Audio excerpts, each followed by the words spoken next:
Jim Holley, Supercross Live on supercrossonline.com here in Chase Field, Phoenix, Arizona, 2012. But last year, when James Stewart won here in Phoenix, it was quite a treacherous track. It was treacherous for Villapoto. Even though Villapoto got second, he still went down and had his problems. It was hard for Dungey coming through the pack to make those passes to get into that third. And here's what I'm going to show you. This track here, it's a little bit deceiving. In practice, it's great, it's perfect. They got the water in on it. You got great traction anywhere, you got great braking. But as the night wears on, this track gets hard and dry. And you can see right here by the blue groove, it is hard packed down here as they're coming into this right-hander. It's very hard for them to brake. Other sections of the track, and this is what's deceiving, is you get out here a little bit, and this dirt here is really good. It's got moisture in it, and it still holds. So this moisture here, you got good braking. There is no moisture in here. It's hard packed, and that's why you see a lot of the guys losing a lot of their front ends, and it's very hard to pick a tire because you got some sand in the track also, and you know what?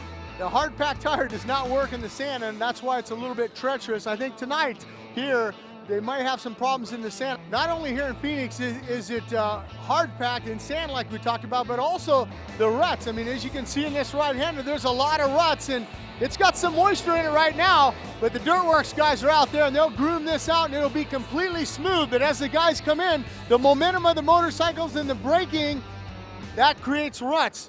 Tonight on the track for James Stewart, in order for him to be successful, you got to remember that James has a problem with the front end. Last year, he lost the front end a lot of times.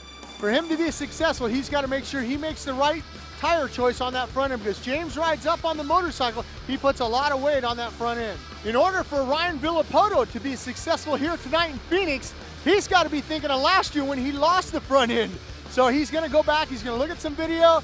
He's had a couple practices, and he's also, too, he's got to make that right decision on what tires to go with, not only for the corners, but also for the start. When you come out of that starting gate, it's going to be tacky behind the gate. Then you're going to hit the Monster Energy logo in the front. You're going to spin a little bit there. You're going to have a little bit more traction, then you're going to get into that hard stuff. So Ryan Villapoto, he's extremely fast in the corners, but the start's going to be key here tonight in Phoenix. Ryan Dungey's riding that 450 KTM. Unlike last year when Andrew Short was riding that 350, that 450's got a lot more power than the 350. That's why Ryan Dungey opted to ride with that new 450 KTM. And, you know, I think the KTM's strength is, man, that thing's got a lot of power, and if it can get him out of the gate, that's half the battle. And what can you say about Chad Reed? In order for him to be successful here tonight in Phoenix, he's going to have to get a good start. Now, I know Chad Reed loves this track.